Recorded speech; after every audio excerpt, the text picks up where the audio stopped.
Our first guest is Tom DeSanto. He's an extremely popular writer and producer known for some of the biggest movie blockbusters, including X-Men and Transformers. Tom will tell us more about how he is partnering with the CDC to challenge kids to wear a mask as they go back to school through the Heroes Wear Masks Challenge. And interestingly, according to our VaynerMedia Back to School study, this will hopefully help not only kids, but their moms, who we learned from our study are 2 times more fearful of their kids going back to school than their dads are. Welcome, Tom. Thank you all very much. I feel like we are forming a real-life Justice League to save the planet instead of pretend. We're doing it for real, and hopefully we'll keep some kids from getting sick and bringing that home, and that's what we're all here for. So, Tom, before we go into the back-to-school stuff, just for the audience, because I know a lot of individuals will be familiar with what you've been involved in, but maybe not necessarily you. So, like, just a little back to comic book fame, actually. What about a little 3 to 4 minutes on comic book #1, origin story? Like, what kind of kid were you? Like, going over there just professionally, because I know a big percentage of the audience here from 18 to 81 years old have aspirations to do things similar to you. And I think we should spend 3-4 minutes on that, and then we'll get into some of the other stuff. Got it. You know, as Gary was a baseball card kid, like my brother Dan, I was a comic book kid. So first story I have is we were across the street at this little candy store in Elizabeth, New Jersey, and I was 3 years old. And my mom tells me I threw myself on the ground until she would buy me a Flash comic book. I couldn't even read, but I think I saw the images of the superheroes, and I knew that was my inner spirit animal. And then from there, you know, I was, comic books, we lived in a 4-room apartment. We were 5 people. My dad was, a cop in New Jersey. We never, wanted for money or anything, but we weren't wealthy. And comic books allowed me and my imagination to leave that 4-room apartment and to go to different universes and to go save the planet. And when you're a little kid, I think one of the things you really want to do is make a difference on the planet, but you're small and you don't have that strength or that ability, and superheroes give you that aspirational thing. And look, if we were back in ancient Greece, we'd be teaching our kids about Hercules' arrogance and his hubris, and we would be telling them that, we need to do these labors in order to learn humility. And that's what comic books are when they're done right. These are our modern myths.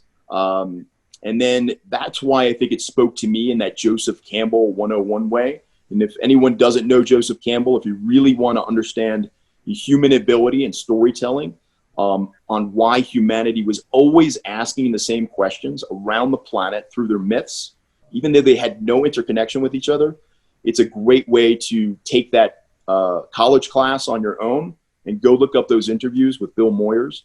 It will give you a massive insight into the global audience. And what's in people's hearts. So for me as a comic book kid, I remember one day, I was also that kid rushing home from, football practice to play Dungeons and Dragons. Yes, you nerded out, Tom. Let's get everybody to understand. You were nerding out. I was nerding out, and I'm living proof that your action figures can become real and pay the mortgage many times over. And that's, for me, that's the true success in life. The one thing I would say is don't chase money. Money, if that is your only goal, you're always going to want more. You're never going to be happy. Don't chase success. Success, you're always going to want more, and it's the same thing. But when you do what you love and you can find success and find financial freedom in that, that's where you're truly a successful person. Because you're enjoying it instead of what it can bring to you. Yes. I agree. And that thing, your 80-year-old self is going to be very happy if you live that life. What was your big break? Because a lot of people ask me about breaks and, or moments or that, just for another perspective, another story for the audience. I think for me, it was, I was a kid. We moved from Elizabeth, New Jersey to this place called Islin. I know Islin's super. What years were you in Islin? I left Islin in 1994. Oh, perfect. So do you know the Clark, the Bradley Shopping Center in Clark, the Clark Circle? Absolutely. my dad's, my famous story of growing up in Jersey, and my dad was a stock boy in a liquor store, was in Clark Circle Liquor, Shoppers Discount Liquors, in that Bradley's shopping center. I know exactly where that was at. They also had that video store on the corner. That's right. That's exactly right. So like that's like literally like that's where I grew up, is that general area, Edison, 15-minute drive away. I went to high school in Edison. So is that right? Which one? Yeah. I went to Bishop Bar, which is now St. Thomas Aquinas again. So Tom, my backyard in Edison was in Tingley Lane, and I used to play football with my friends on Bishop Bar's high school field from 1982 to 1988.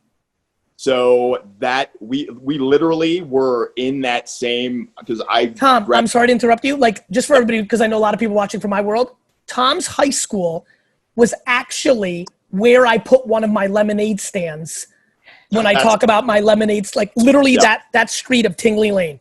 Yep.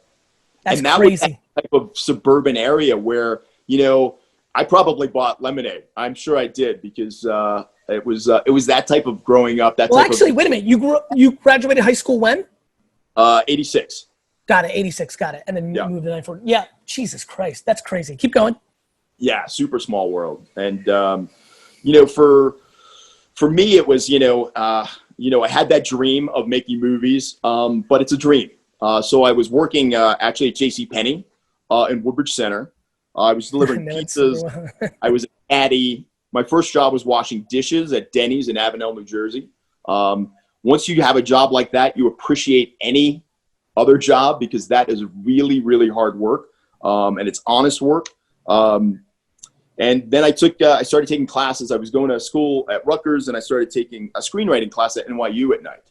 So I would hop on the train, I'd go in, and one of my teachers, who was working with Robert De Niro at the time, said I was much more of a USC writer than an NYU writer, meaning that I was much more of like a pop culture writer than going to be doing Taxi Driver. So I took all of the money I had earned from that point, which was about $5,000. I went to a summer film program at USC, where I got to write and direct my own short film. And I made my teacher cry. Wow. After I saw the film. And that gave me the validation that, wow, I can do this. I can make someone take their shoes off. In that moment, could get somebody into your world. Yes. Tom, I apologize for jumping in. I always get yelled at for interrupting, but we have so few minutes left. And so I want to get to this point. Give us the context, because we are on this kind of back to school moment. You've gone headfirst into an initiative for back to school. Please explain that to the audience and give some context. Great. So back in February, I was sort of seeing that the medical community was having some issues with messaging and struggling on that front. And I really thought of what Hollywood did during World War II. So I reached out to some friends I've had who've worked in the government going back to the Clinton administration. These are lifelong public service people. And I said, hey, is there anything we can do teaming up? And I called John Rogers, and he reached out to the CDC with the CDC Foundation. And we formed this partnership with Facts to Health. And our whole idea was, hey, let's create a hub for people, except instead of just being Hollywood, let's unlock the internet and the artists that is in everyone around the planet and their voices. And we're going to give you the hard science. Here's the data. Here are the facts. No politics, no anything. This is how we all stay healthy. This is how we all stay safe. And this is how we all keep as normal a life in a pandemic world as possible. Because there are countries that are killing it right now. Like Japan. Japan has 2.9% unemployment. They have 1,200 deaths. They have no economic shutdown. Because as a culture, since the Spanish influenza in 1918, they all wear masks whenever they're feeling sick. And now everyone has the potential to infect someone else. I don't wear my mask to protect myself. That protects me this much. I wear my mask to protect you, which protects you that much. And that is why we wear a mask. You're not doing it you're not appearing weak. You're appearing strong.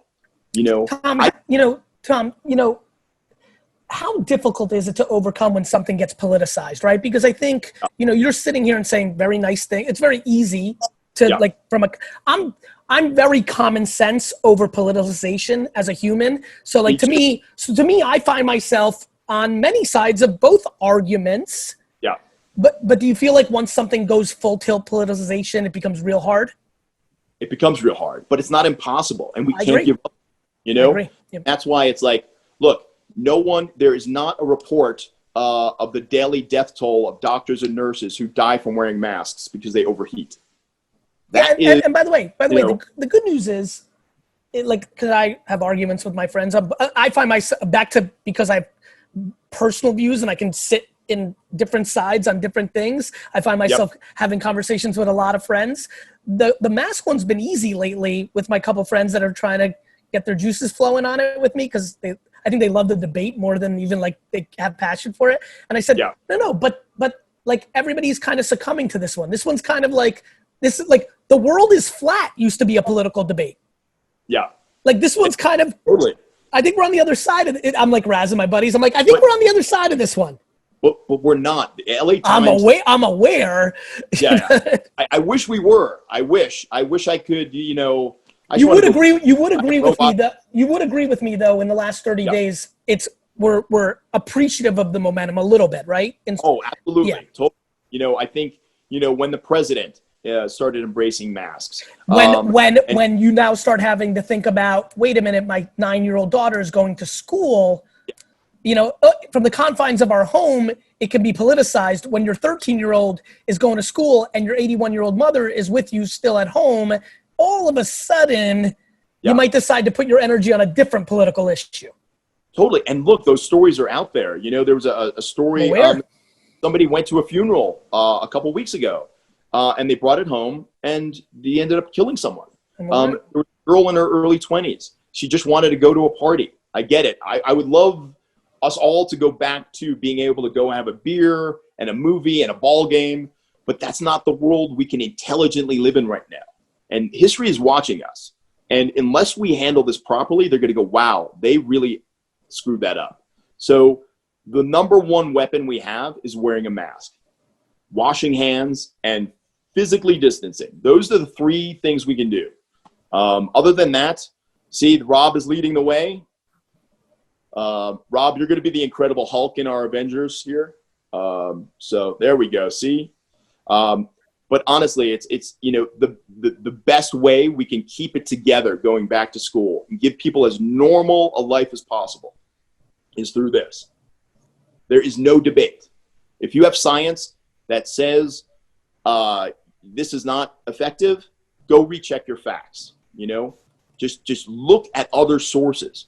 Do not trust a Facebook post when you have thousands and thousands and hundreds of thousands of scientists and doctors and people who devote their lives to this saying this mask is going to help keep people safe. And, you know, we're trying to prevent that story of that girl who went to that party and 4 days later she killed her grandfather. Excuse me. I apologize. Andrea, I know you've got to bring in the next one before we get in trouble here. Tom, I could speak with you about Bishop R and Jersey and X-Men and masks all day. And I'd like to get connected offline. I really appreciate you being Absolutely. On. And if people could just Please. tag at factstohealth.org and spell that out slowly because I know people miss it sometimes. Yes, facts, FACTS, the number 2, and then health, HEALTH, .org, O-R-G. And then do a hashtag Heroes Wear Masks. Go to the website. It has all the information there. Gary and team, thank you so much. Thank you, brother. We'll talk soon. Stay well. You got it. Bye, buddy.